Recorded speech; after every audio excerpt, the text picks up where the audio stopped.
Masonic religion. Now, for the first time on film, we can reveal the truth about Jack the Ripper. Diaries written by Inspector Abberline of Scotland Yard at the time of the Ripper murders have been held in safekeeping by Joseph Sickert, whose father was an artist who gave art lessons to Prince Albert Victor, the heir to the throne of the British Empire in the 19th century. Prince Albert Victor was known as Prince Eddie. He was the son of Queen Alexandra and the grandson of Queen Victoria. During the last 120 years, royal spin doctors have led the public to believe that Queen Victoria was popular. She was not. Often hissed in public, Queen Victoria was a German, and so was her husband.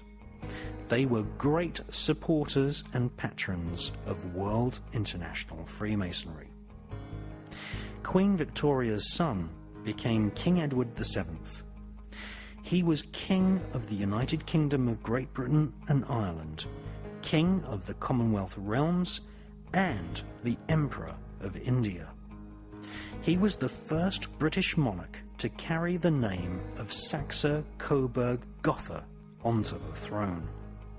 Edward VII was part of the Germanic royal dynasty which had sponsored the writing career of Adam Weishaupt, a Jesuit who had formed the Bavarian Illuminati in the 1770s.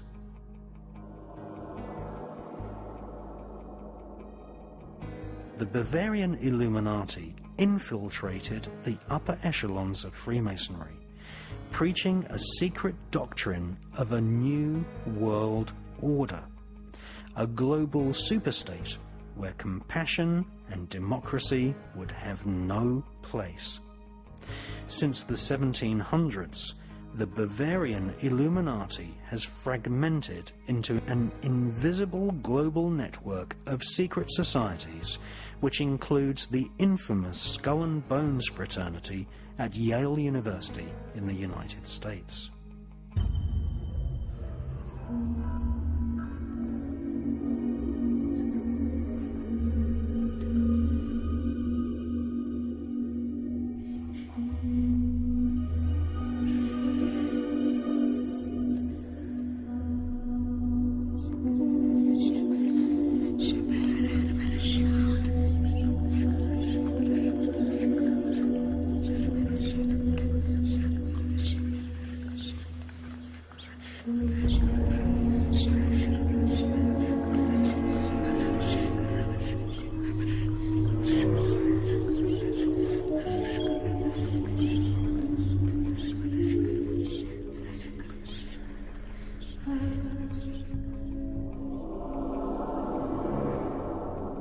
Adam Weishaupt's doctrine of a new world order was laid out in 3 books which he wrote in the later years of his life.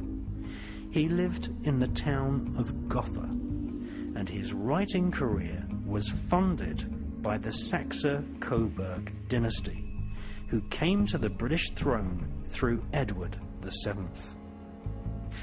Edward VII was installed as Grand Master of British Freemasonry in 1875. He regularly appeared in public wearing the ceremonial uniform of a Masonic Grand Master. Like his Saxe-Coburg grandparents, King Edward VII was one of the biggest financial contributors to the Illuminati version of Freemasonry. He was crowned in 1901.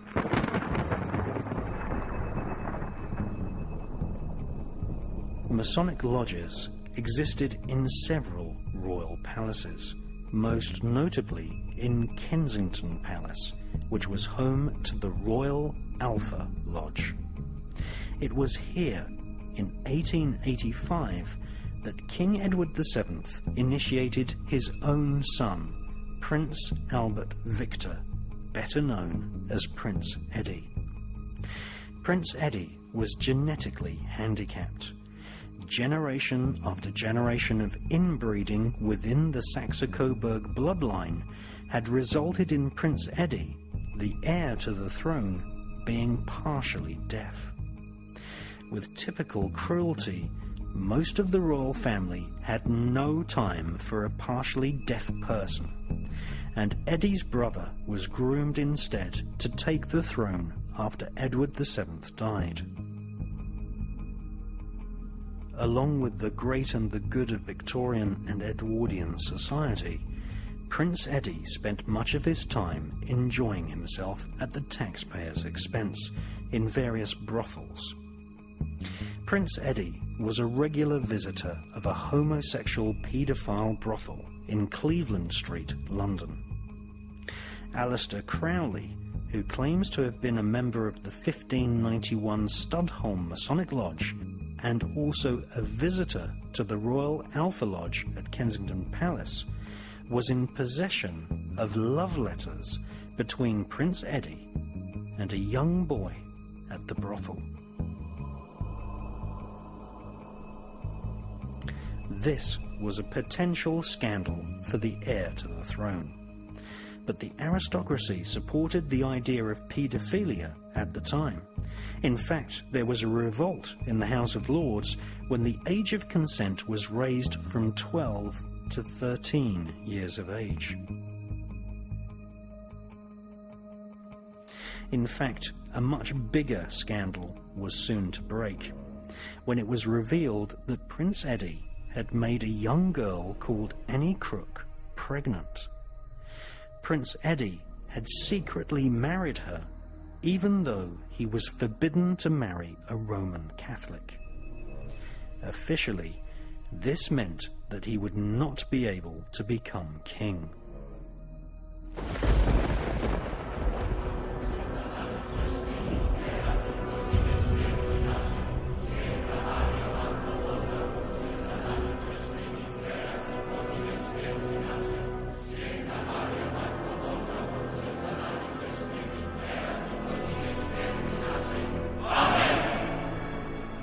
In 1884, the Pope had condemned the satanic nature of Freemasonry, and the royal political elite split into two factions, one Catholic and anti-Masonic, and the other Protestant, fiercely guarding the real power behind the throne, which was World International Freemasonry. Prince Eddie had secretly married a Catholic, and that was a form of treason. It infuriated powerful Freemasons.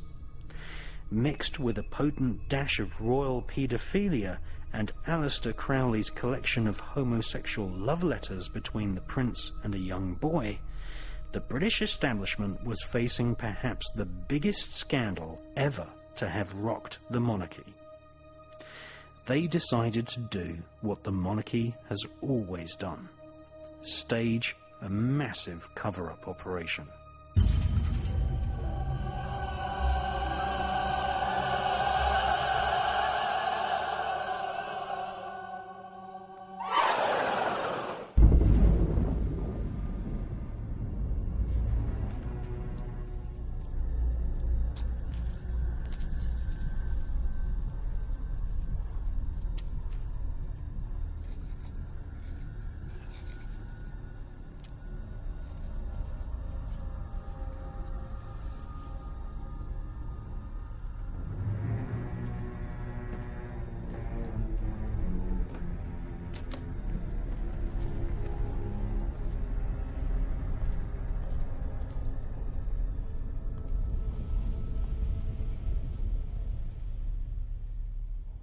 In 1885, Annie Crook was kidnapped from the sweet shop where she worked, and simultaneously Prince Eddie was forced into a carriage which galloped away in the opposite direction.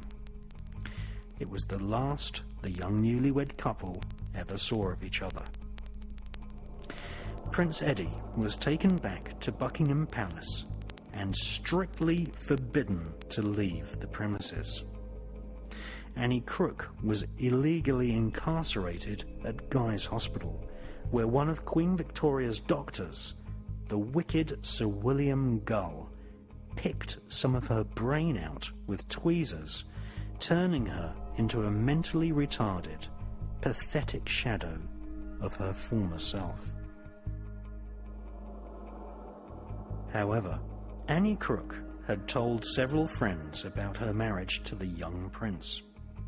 Annie had just given birth to a baby, a bastard heir to the British throne. Dr. William Gull kept Annie Crook imprisoned for 156 days in Guy's Hospital, and then sent her and her baby to workhouses where they were used as slave labour. One of Annie's friends, a young girl called Mary Kelly, worked part-time as a prostitute at Whitechapel in East London.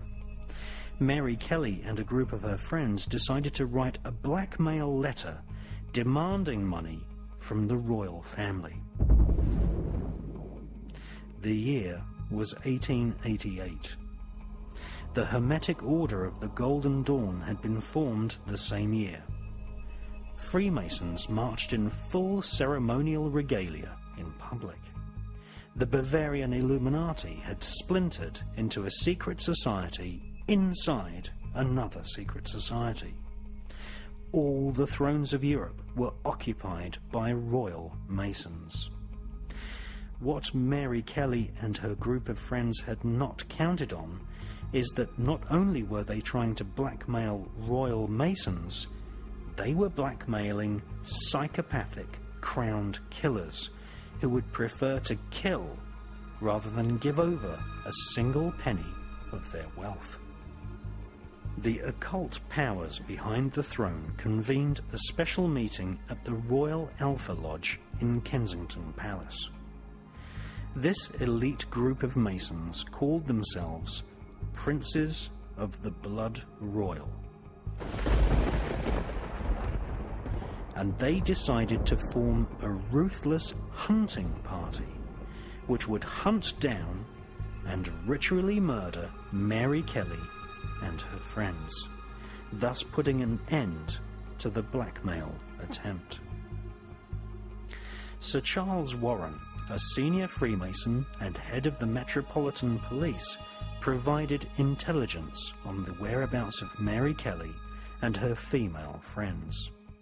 Sir William Gull prepared grapes injected with opium and alcohol, which would be offered to the girls.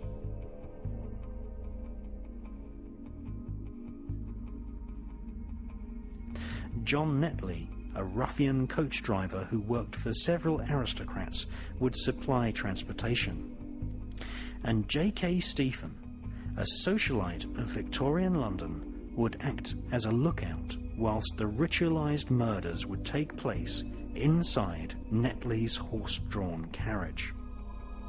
According to the diaries of Inspector Aberline of Scotland Yard, diaries which were sealed in wax and held in safekeeping by the Victorian Impressionist painter and friend of Prince Eddie, William Sickert, the so-called Jack the Ripper murders were not the work of one crazy individual.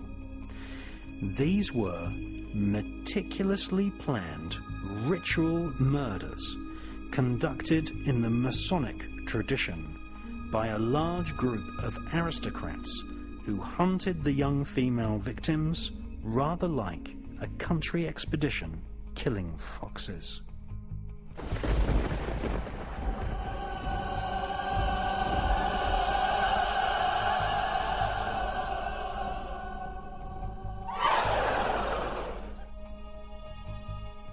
So who was the leader of the Jack the Ripper gang? None other than one of Britain and Ireland's most senior Freemasons, the son of a duke, member of Her Majesty's Privy Council, an Oxford graduate, a Justice of the Peace, Secretary of State for India, Member of Parliament for South Paddington in London, Chancellor of the Exchequer, leader of the House of Commons in the British Parliament, friend of King Edward VII, and Mason Magister Majestic Magistorium of the Orange Order in Ireland, future father of Britain's most famous Prime Minister.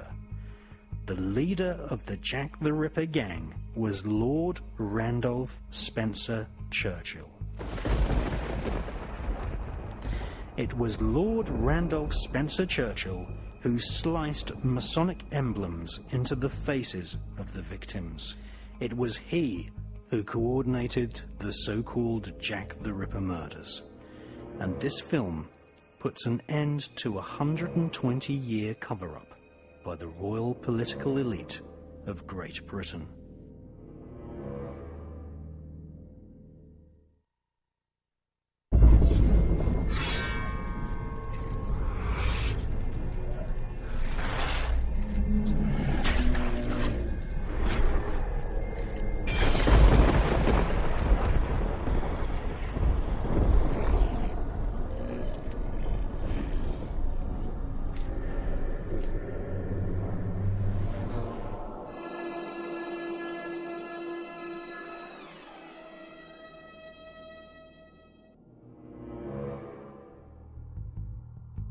Until the young Lady Diana Spencer became Princess of Wales, Lord Randolph Spencer Churchill was the most famous member in the history of the Spencer aristocratic family. Her Royal Highness Princess Diana was herself a Spencer, a family which has served the monarchy for generations. She is distantly related to Lord Randolph Spencer Churchill, Jack the Ripper, and his son, Winston Churchill.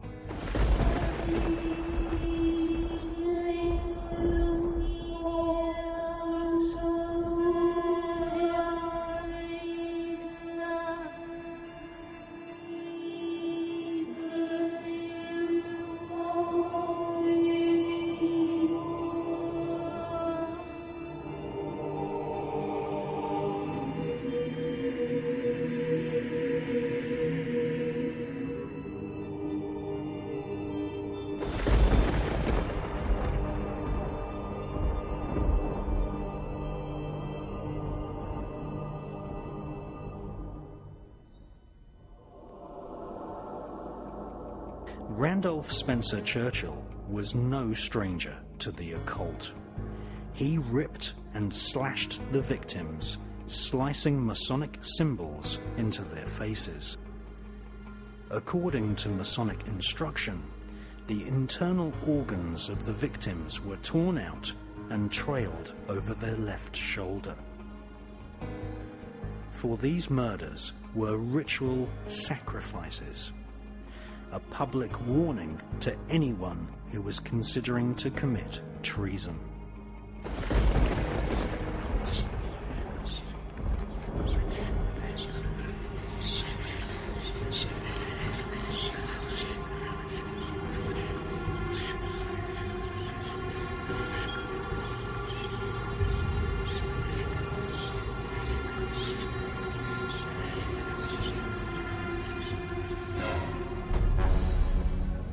In his characteristic manner, Aleister Crowley soon left Britain after the Jack the Ripper murders.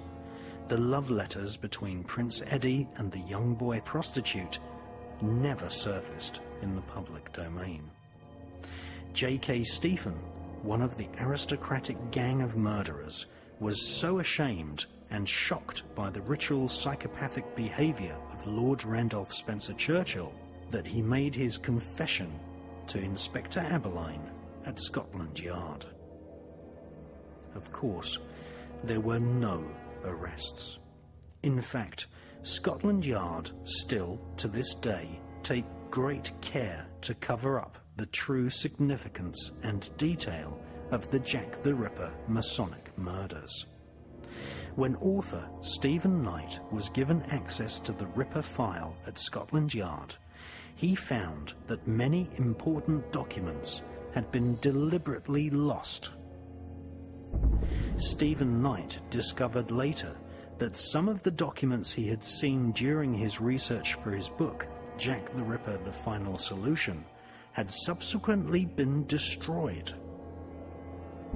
Soon after the publication of Jack the Ripper, The Final Solution, and also after having exposed the true nature of demonic Freemasonry in his excellent book called The Brotherhood, Stephen Knight was dead.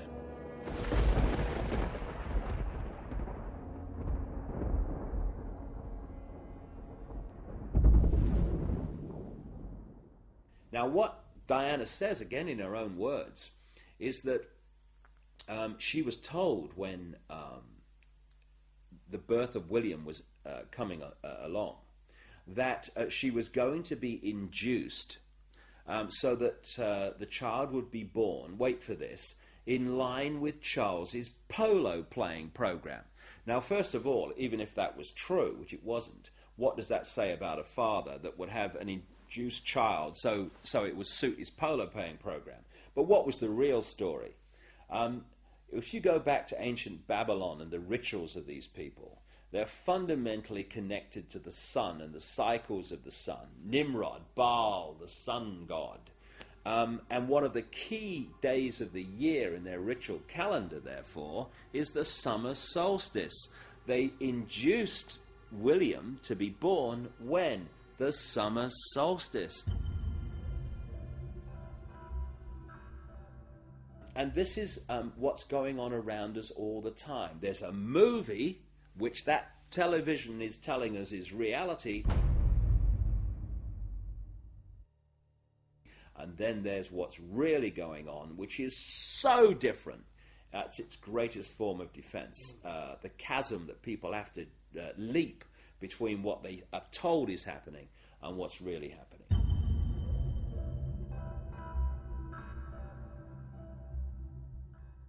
A confidant, Christian Fitzgerald, told me that people who did not support these black occult networks that controlling not just Britain but increasingly the world, they were feeding her information and warning her that she was in danger.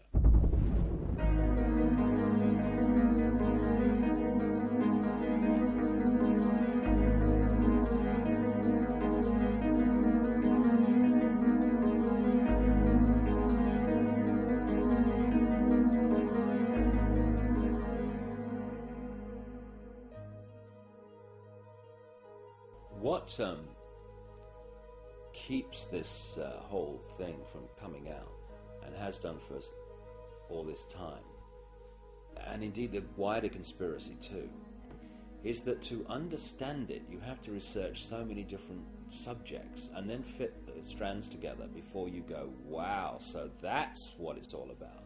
In this soundbite world of superficiality we call the mainstream media, people get so little information that they can't see what's going on.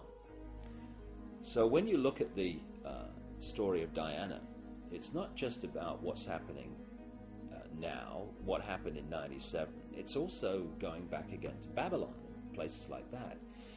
The goddess Diana was an ancient goddess, which was another name for the Babylonian goddess Queen Semiramis, the goddess of the Illuminati. And one of the groups of people that worshipped Diana, the goddess, and did their rituals to her were called the Merovingians.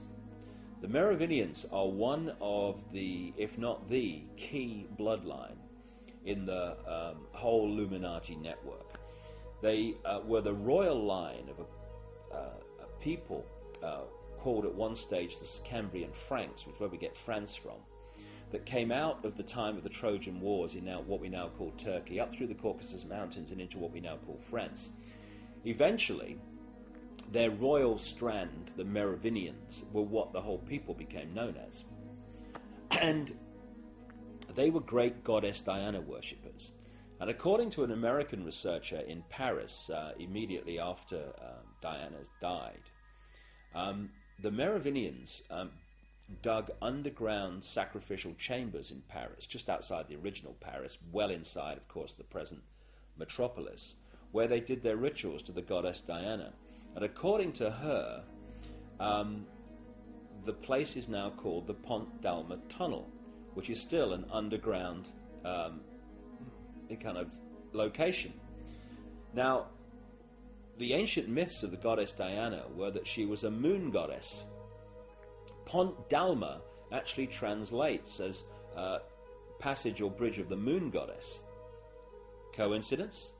Why is it with the absolutely, I cannot emphasize this enough, the ritual symbolism obsessed Illuminati, why is it that even people who said, oh, it was an accident, have actually said, well, there is one question.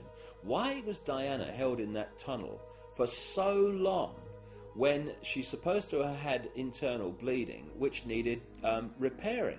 Why not get her to hospital immediately? Why was she held in that tunnel for the best part of an hour and a half? Why? Because in the sick ritual, and that's what it was, the ritual of her murder, she had to die in that place of ancient sacrifice to the goddess Diana. And it was when she died that they then moved her out. And of course, goodness knows what have happened to her internal organs, because this is what these sick people use in their rituals. Interestingly, when you look at the stories and myths surrounding the goddess Diana, over and over again, the theme of lakes, of islands, and particularly of the tree grove come up again and again and again. It was the tree grove that was the sacred place of worship to the goddess Diana, not a temple. Now, she wanted to be interned in the little church where her father is, just off the Spencer estate in Northamptonshire. And after her death, Earl Spencer says that he decided that she would be buried on the Spencer estate. Where? On an island, in a lake, in a tree grove. And there's also this bizarre story where Earl Spencer says that he had this dream that he had to put 4 black swans on the lake. And he then said to his estate manager, I've had this dream. Do you know where we can get 4 black swans from? And the estate manager said, well, sir, funnily enough, someone's just offered us 4. Oh, yeah, okay. I've seen a pig. Never mind a bloody swan. There it goes. Black swans are an occult symbol, aren't they? Exactly. The whole thing's a cult. And the whole of Diana's assassination was an occult ritual unfolding. Now, what's kind of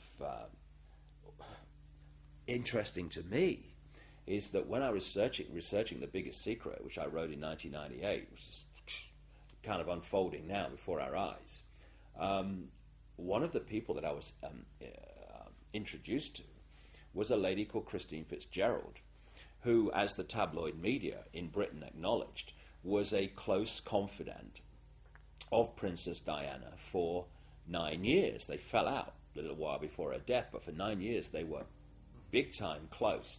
And Christine Fitzgerald is a hands-on alternative healer and into the esoteric, and therefore Diana could talk to her about things that other people would think, oh, that Diana's mad, she's talking about this, that, and the other now. And I had long conversations with Christine Fitzgerald about the background to Diana and things that she experienced with her. And I had to have a wry smile to myself when the Paul Burrell revelations came out, because much of it was told to me years ago and is in The Biggest Secret. Not least that friendly people from organizations like MI5 were actually feeding Diana information, saying, be very, very careful because they want rid of you. And so when Burrell produced this letter from Diana in which she predicted her own death in a car crash, in effect, it absolutely fits with what Christine Fitzgerald told me about her experience and what Diana said to her.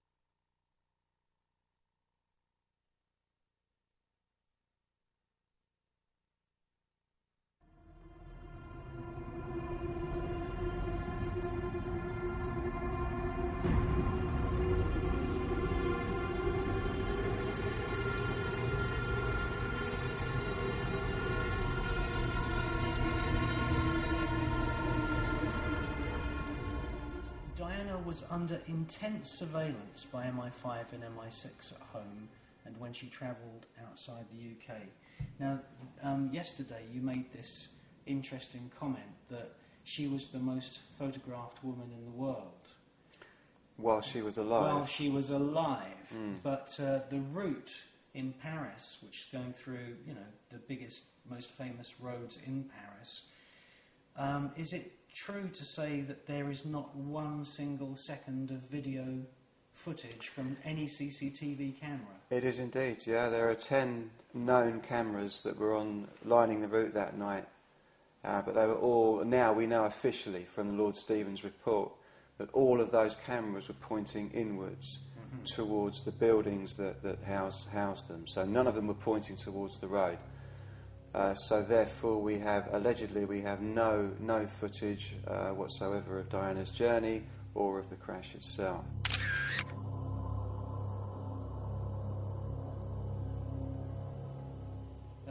There's one photo of Dodie with Diana. Would you say that that is a photo that was taken on the actual last fatal journey? Yeah, that's a photo of them leaving the Ritz, yeah, I think. I would say so, yeah. Now, the interesting thing about these photos by the paparazzi, because presumably that's been photographed up from the back of a motorcycle. Possibly, or by one of the paparazzi outside the Ritz when they left the Ritz that night. Okay, so you would normally see a seatbelt going across somebody's shoulder because Diana's sitting in the rear seat, and therefore the seatbelt would be coming from here and going across.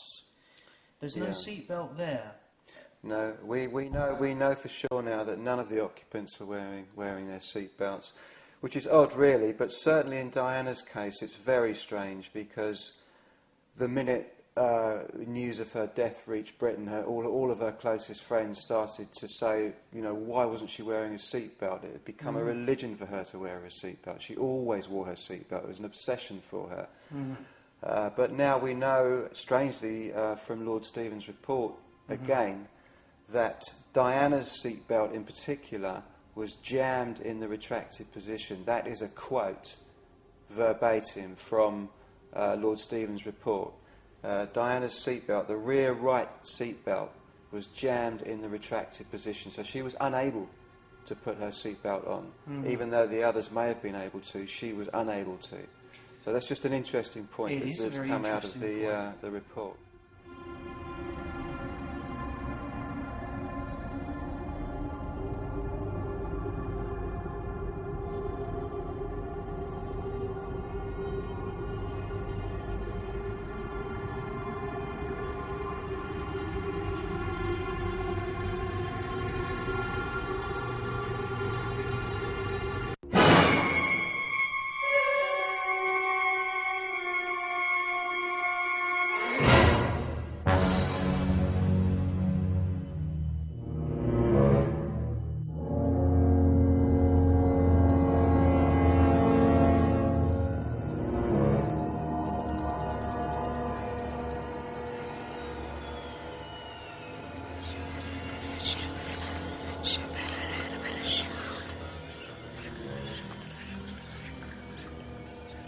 After Prince Eddie learned of the bloodthirsty campaign of murder unleashed by the Masonic monarchy and saw the horrific photos of Mary Kelly and her friends in newspapers, he had a nervous breakdown at Sandringham.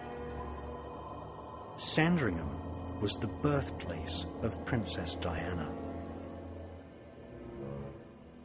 When Prince Eddie learned of the evil partial lobotomy performed on his young Catholic wife, it was the final nail in the coffin for his sanity.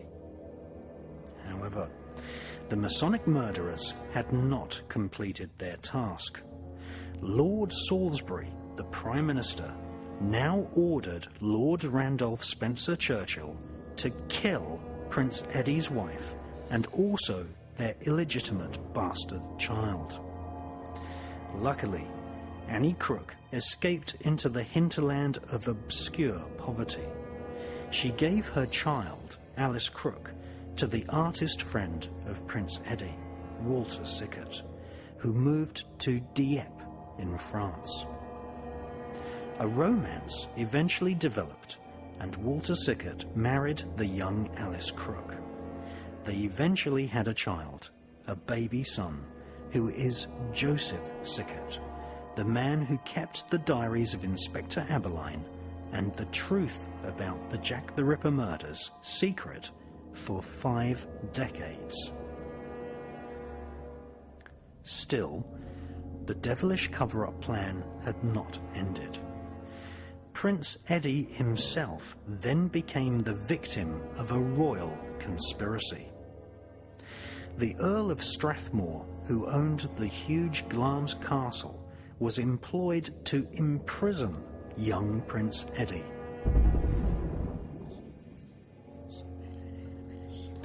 The royal family lied to the entire world and announced Prince Eddie's death on the 14th of January 1892, whilst secretly keeping him prisoner in hidden chambers at Balmoral and eventually later at Glamis Castle.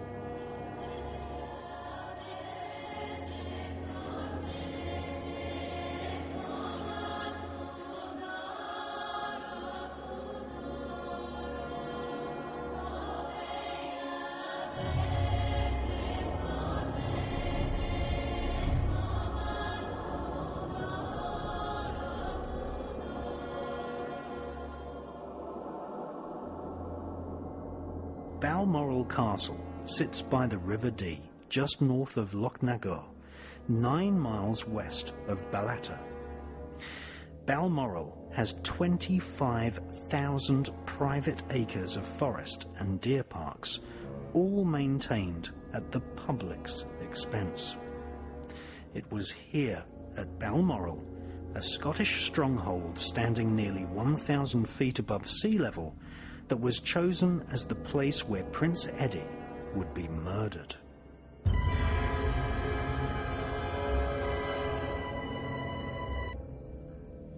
Lord Randolph Spencer Churchill and his coach driver, John Netley, were dispatched to Balmoral, where they pushed the young prince off a cliff.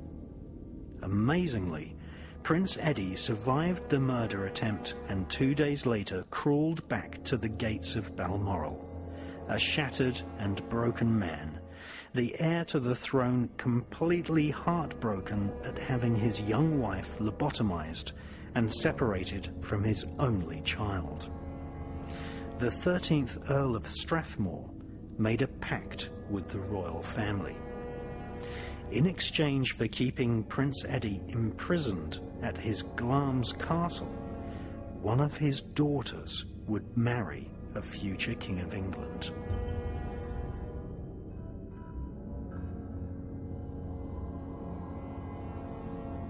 Glamis Castle has more than 100 rooms and many secret chambers. Shakespeare wrote about how Macbeth committed murder in the Great Hall. Glamis Castle is one of the most haunted places on Earth. On the floor of King Malcolm's room, there was an indelible blood stain which would not be washed away. The royal family eventually boarded the floor over. It was here, at Glamis Castle, that Prince Eddie, his spirit broken, was imprisoned for the rest of his life.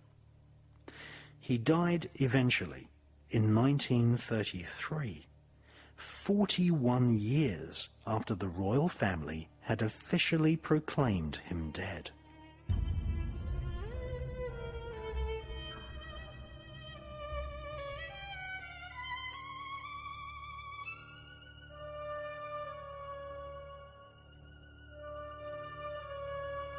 His mother, Queen Alexandra, visited Prince Eddie just once. She took a photo of her son and sent it to her sister, who was the Empress of Russia. For the first time on film, we can now see this photo, a picture of a broken-hearted man imprisoned against his will, sitting alone in a small chamber, painting pictures which no one would ever see.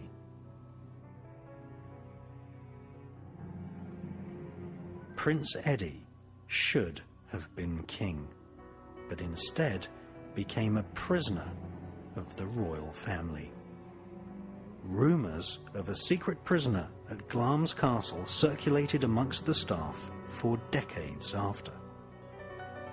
This was not the first time the royal aristocratic elite had imprisoned one of their own at Glamis Castle.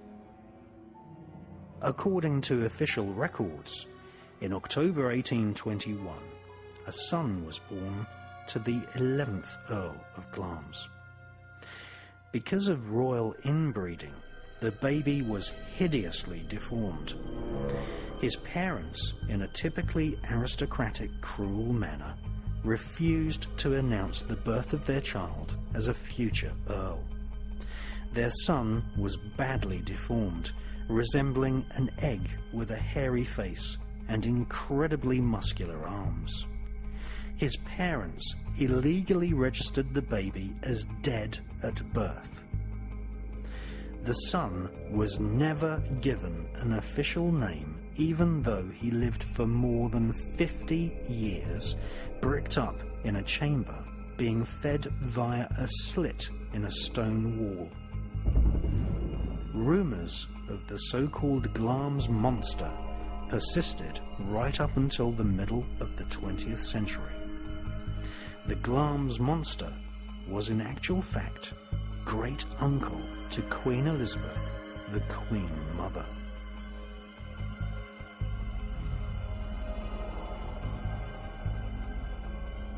The pact made between the royal family and the Earl of Strathmore was eventually fulfilled. In exchange for illegally imprisoning young Prince Eddie, a daughter of one of the Earls of Strathmore would marry a future King of England. The girl born in 1900 and groomed to fulfill the pact was Elizabeth Marguerite, who married the future King George VI. King George's real name was Albert. He was Provisional Grand Master Mason of Middlesex and was installed as Grand Master of Scotland by a Masonic lodge which met from time to time at Glamis Castle. In 1936 he became king, and his wife became the beloved Queen Mother of Queen Elizabeth II. She recently died after several whole-body blood transfusions, and, unlike the death of Princess Diana, the Buckingham Palace flag was lowered to half-mast immediately following the Queen Mother's death. The Queen Mother, who had spent much of her childhood in the haunted halls of Glamis Castle, went to her grave with the royal spin machine in full swing, hiding the macabre secret to why she had been chosen as queen by King George VI.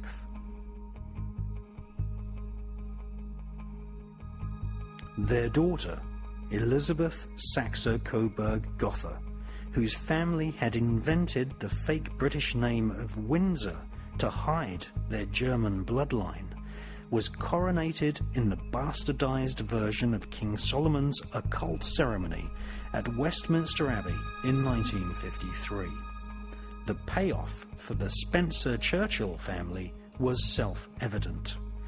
Lord Randolph Spencer-Churchill's son, Winston, was made Prime Minister, and in 2 generations to come, a Spencer girl, the young innocent virginal Diana, would be groomed from birth to serve the royal oligarchy and marry the bachelor Prince Charles.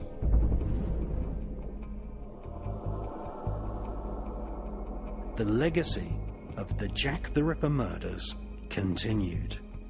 The Spencer-Churchill family eventually received an immense payment from the newly formed National Lottery in Britain.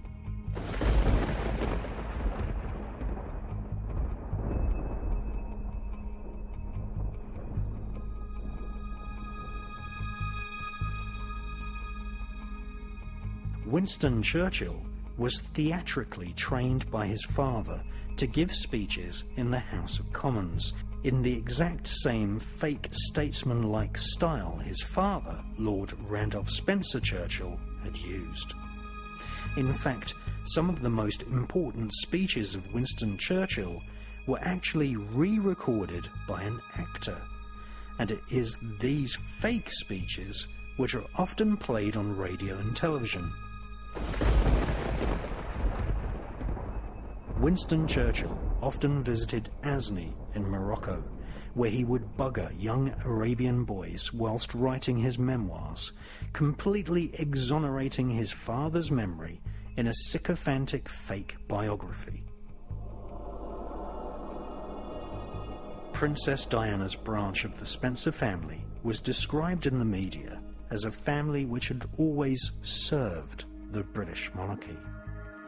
It is clear that the Spencer family had clearly been chosen as the genetic material from which a future heir to the British throne would come. Before marrying the virginal and innocent Princess Diana, Prince Charles had had affairs with both of Diana's sisters. Princess Diana had been born on the royal Sandringham estate. Diana was psychologically groomed to breed a future heir to the throne. In Diana's own words, once she had given birth to an heir and a spare, the cruel-hearted Saxe-Coburg dynasty returned to their evil ways and ostracized Diana, eventually stripping Diana's HRH title. Following Diana's appearance on the BBC's Panorama programme, where she criticised the royal family, British military intelligence were ordered to plan a brutal car accident which would kill the people's princess.